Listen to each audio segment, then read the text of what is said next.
Ladies and gentlemen, I just met her backstage. Carol Littleton, ACE.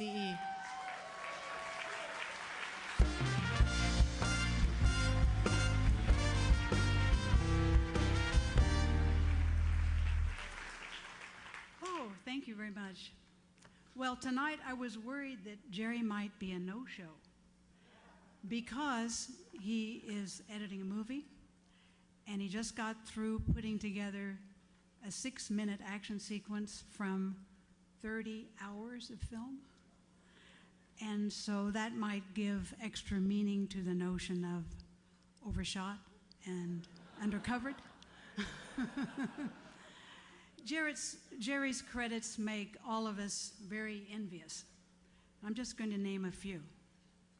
Boys in the Band, The Taking of Pelham 1, 2, 3, Dressed to Kill, Scarface, The Untouchables, The Accused, Awakenings, National Lampoon's Christmas Vacation, American History X, Apocalypse Now, and Kramer versus Kramer, for which he received Academy nominations, and The French Connection, for which he received an Academy Award.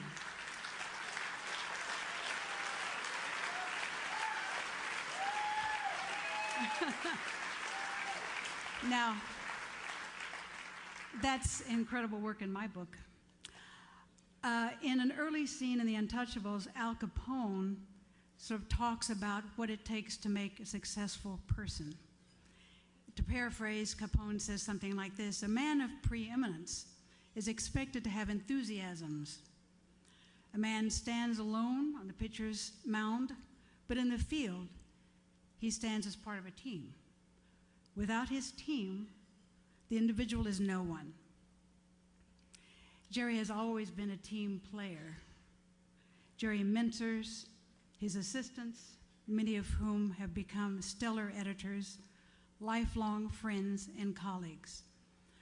Richard Marks, Stephen Rotter, Bill Pankow, who's right here, Tina Timpone, right here. Bill Pankow, who assisted Jerry on Kramer versus Kramer and later was his co-editor on The Untouchables, praises Jerry as the person who taught him the most about visual storytelling. When assistants used to work side by side with their editor, Bill had a front row seat. He saw firsthand how Jerry interprets the director's vision, embellishing performance, building the dramatic line into a coherent artistic whole. Bill saw how Jerry studies the dailies, how he synthesizes, corrects, modulates, and packs a scene with a wallop of emotion in a fraction of screen time. Not only has Jerry contributed to the success of directors' films, but also to the success of many editors' careers as well. Generosity is the bedrock of Jerry's character. Many New York editors, he started his career, like a lot of editors, coming up from the ranks, from apprentice to assistant and ultimately to picture editor. His first foray into feature film was The Apprentice, Beatty Allen's Apprentice, on Elie Kazan's America, America, a propitious start for an apprentice editor. Jerry's credits indicate a breadth of his talent. He is at home with testosterone-driven action films. Consider the brutality of Scarface and the iconic chase scene in The French Connection. But Jerry is totally in command of intimate, nuanced drama in Kramer versus Kramer, and he is gleefully at home with a full-flown comedy of the absurd like Christmas Vacation. At the core of each of his films, there is a human pulse and an old-fashioned morality where all acts have consequences. Consider The Accused, one of Jerry's most difficult editorial challenges. In an Academy Award-winning performance, Jodie Foster portrays a wronged young woman looking for justice. Jerry took what could have been a merely topical film and transformed it into an emotional volcano. The Accused is classic Jerry magic. He packs a wealth of emotion into every scene, choosing a gesture here and a moment of silence to create mounting tension that finally erupts in the horrific crosscut sequence between the courtroom trial and a gang rape. In Apocalypse Now, Jerry masterfully edits the taking of a Vietnam village using Wagner's Ride to the Valkyries, which Robert Duvall's character plays to inspire his troops and horrify the enemy. This iconic scene, there is nothing better captures the apocalyptic madness of the war in Vietnam, a picture of the American dream turned nightmare. It is difficult to explain to non-editors what we do. Yes, we cut the bad stuff out, but that is clearly superficial, a superficial notion. Jerry takes great pride in his approach to editing, rigorously working a scene for its maximum psychological and kinetic effect.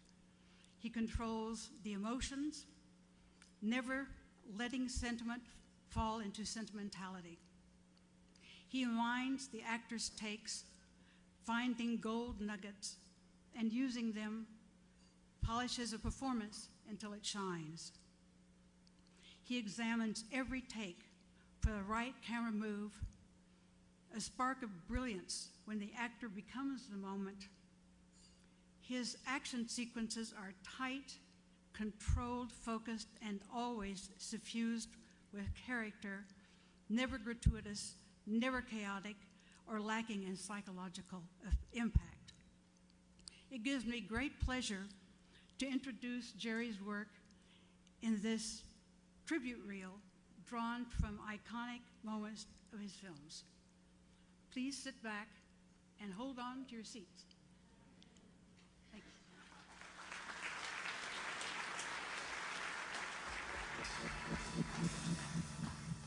This is the time for what? For individual achievement.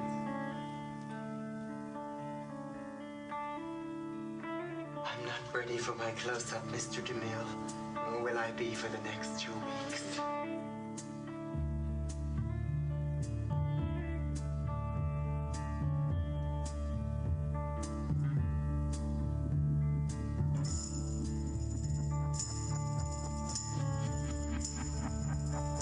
This is the end, beautiful friends. Put on heading 270, assume attack formation. This is the end.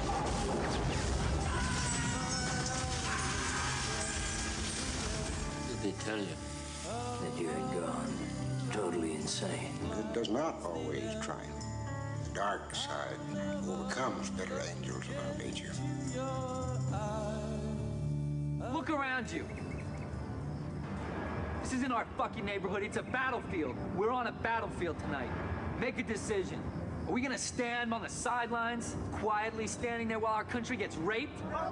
See this? That means not welcome. Are we gonna ante up and do something about it? Fuck yeah! You're goddamn right we are.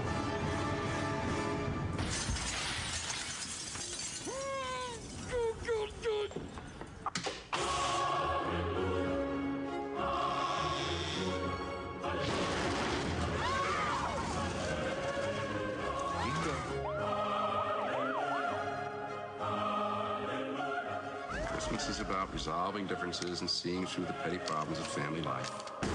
All right, drop the gun. Put your hands in the air. You're under arrest. At the request of the city of Chicago, the federal government has inaugurated a special program to deal with the flow of illegal liquor and the violence which it creates. I want him dead. I want his family dead. He pulls a knife, you pull a gun. He sends one of yours to the hospital, you send one of his to the morgue. That's the Chicago.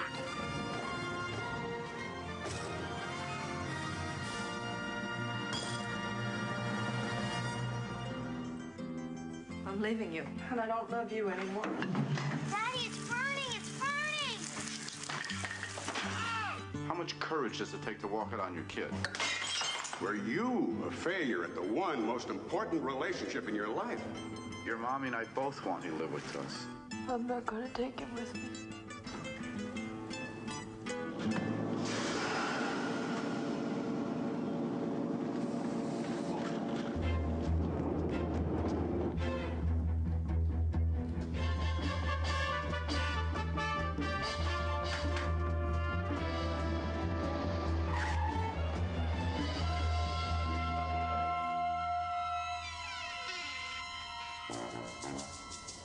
Holy God, what do you want? I'm taking your train. Panel 123 is completely within our control. The train's been hijacked. I don't believe it. We're coming for you, Moriarty. You may not look like much, may not have your weapons, we may lack your dark allies. Here, we may even lose. I'm not invincible. God knows she's no asset. But together, sir, we may surprise you.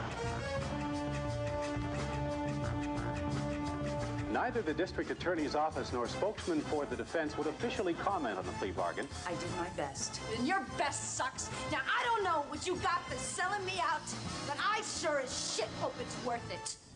There's an armed mob of paid men about to invade your county.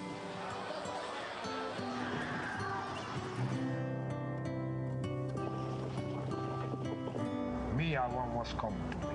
The world and everything in it. Say hello to my little friend! And the first game of the regular season is underway. Unbelievable! This is just unbelievable.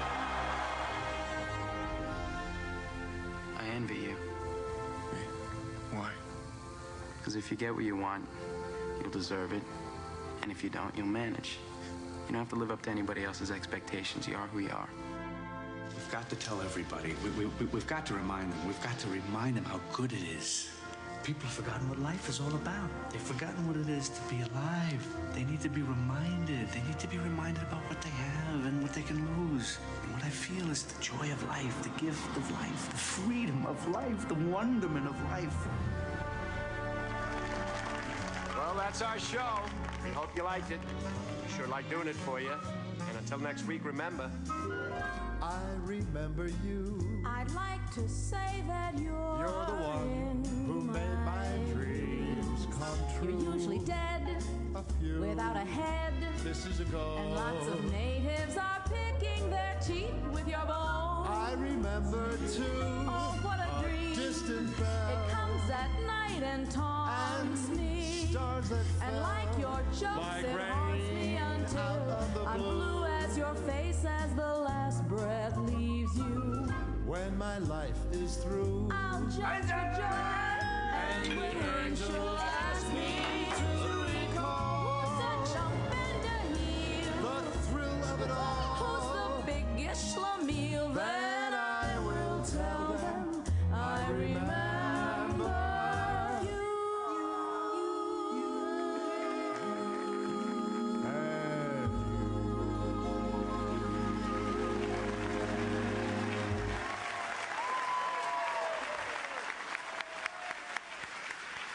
Ladies and gentlemen, Jerry Greenberg, Man of the Hour.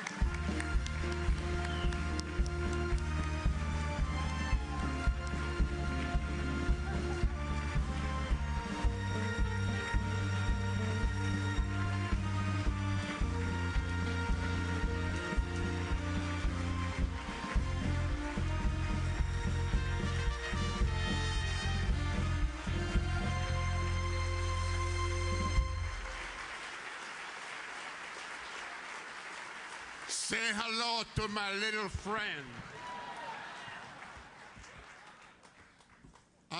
I'm totally unprepared. I do want to thank ACE, Alan Heim, and Jenny McCormick. Now,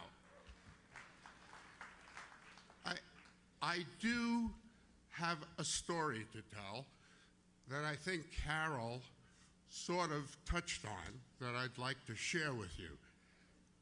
I don't know what it has to do with film editing, but I'll let you decide. I grew up in New York.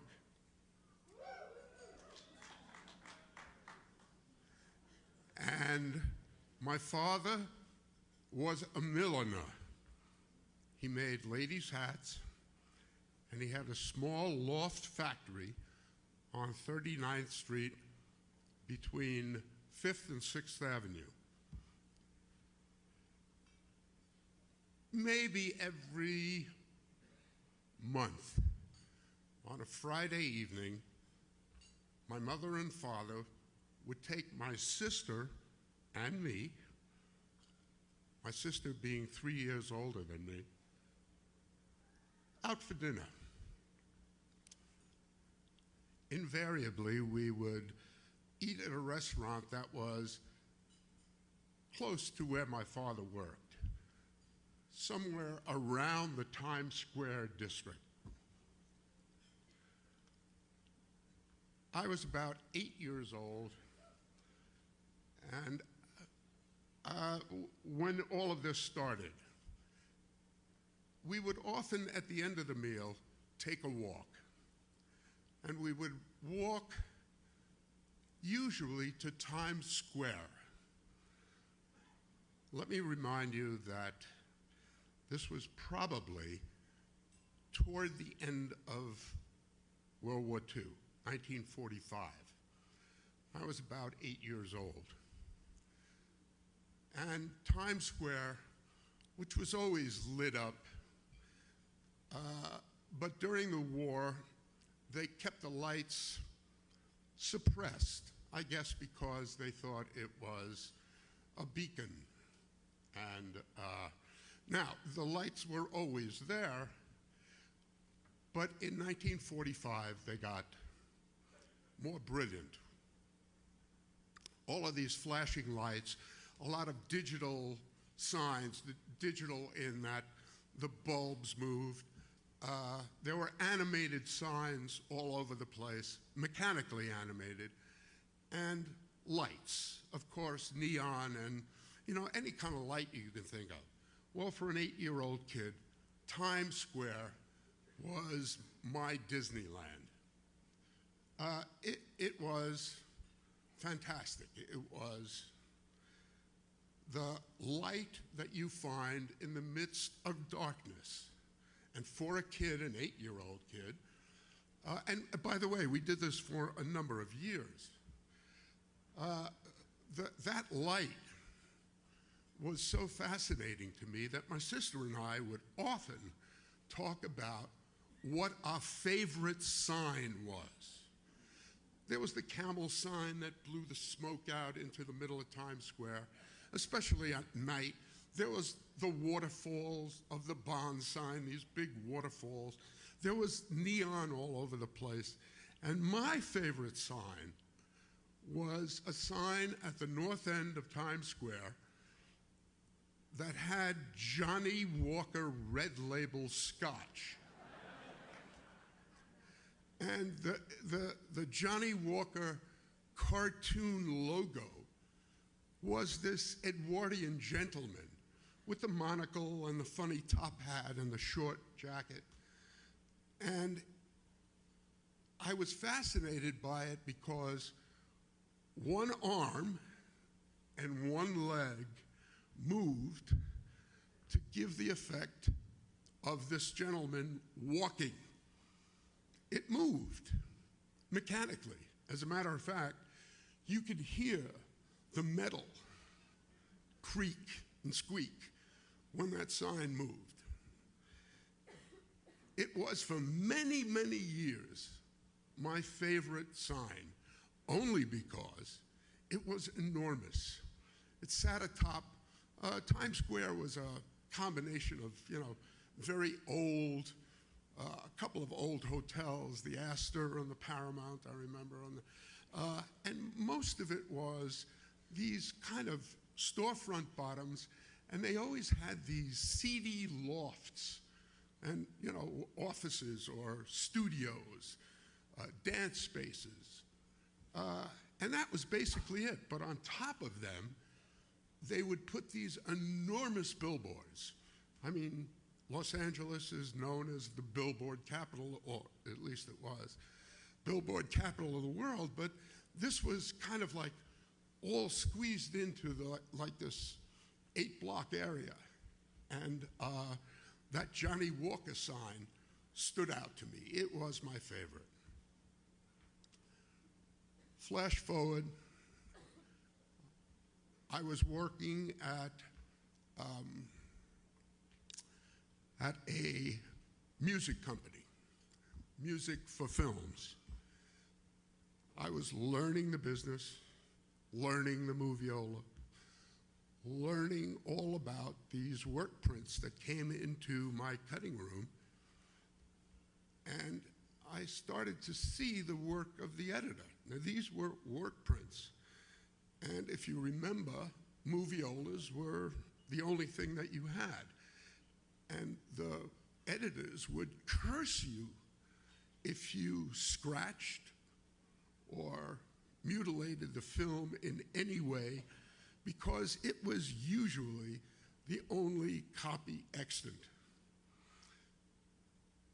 So you would, of course, watch the film in the moviola, and you would hear all of these splices going through the moviola, and the rhythm of those splices. I kind of got mesmerized by looking at how these edits became the basis of all of the conglomerate shots put together to create ideas, fascination, drama. Most of the films that I worked on were nothing more than, commercials or mostly industrial films, training films. And I sort of tired of it, but I got fascinated with the pictures that editors would send me. And I was working on, I'm sorry this got so long-winded. I told you I wasn't prepared. But anyway, I was working for a couple of years, I was working on a television show that was one of the longest running television sports programs, I think, ever on television. It was called Shell's Wonderful World of Golf. And every year I had to edit the library music for some of these small, I forgot what they call them, IDs in the middle of usually a tournament that was being played, and it was all covered, it was all on film. I forgot who hosted it, and it was on the air for 20 some odd years. And I had to put all of those phony swishes, the golf swings and the ball going in the cup, whatever that sounded. And I sort of tired of it. And after a couple of years, I asked my boss if we could farm it out to another editor. And he said, sure. We had to keep the library, though. We had all of these golf sound effects. And this editor, sound editor, Eddie Beyer, who was doing this, was one of the best sound editors, certainly in New York. And he did whatever feature films were done in New York. At that time, it was 1963, he would come to me to get those sound effects, and he would do it in his studio. And he told me that Dee Allen was looking for an apprentice. And I thought, oh, wow, I want to do that. And he said, okay, I'll mention it to her. And he set it up. She was working on America, America, 1963. Elia Kazan, and she set up a meeting in her cutting room with Elia Kazan and me, and I went there, and I met both of them. It was the beginning of my life. No, I can't, don't take that literally, please, no. My children are sitting here, Peter and Julie. No, but it was the beginning of my kind of taking command of my life, what I wanted to do, which was so encouraged by these two people at that time. Just for that day, I got the job. She showed me where my table was, right there in it was a two-room suite, right there in the first room, and I thought, that's it. I just quit a job for which I was making a lot of money to work for $87.50. And I thought, hey, it was worth it. Really, really worth it for me then. And I looked out the window of the building that the cutting room was in, 1600 Broadway, in the north end of Times Square. And right across the street was that Johnny Walker sign.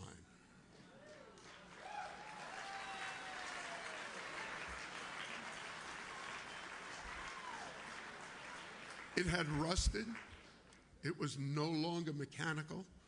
The arms and legs didn't move, but it was there.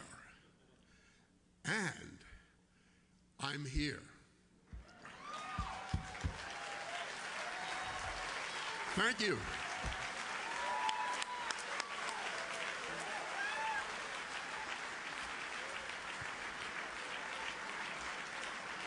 Presenting the award for Best Edited Half-Hour Series for Television.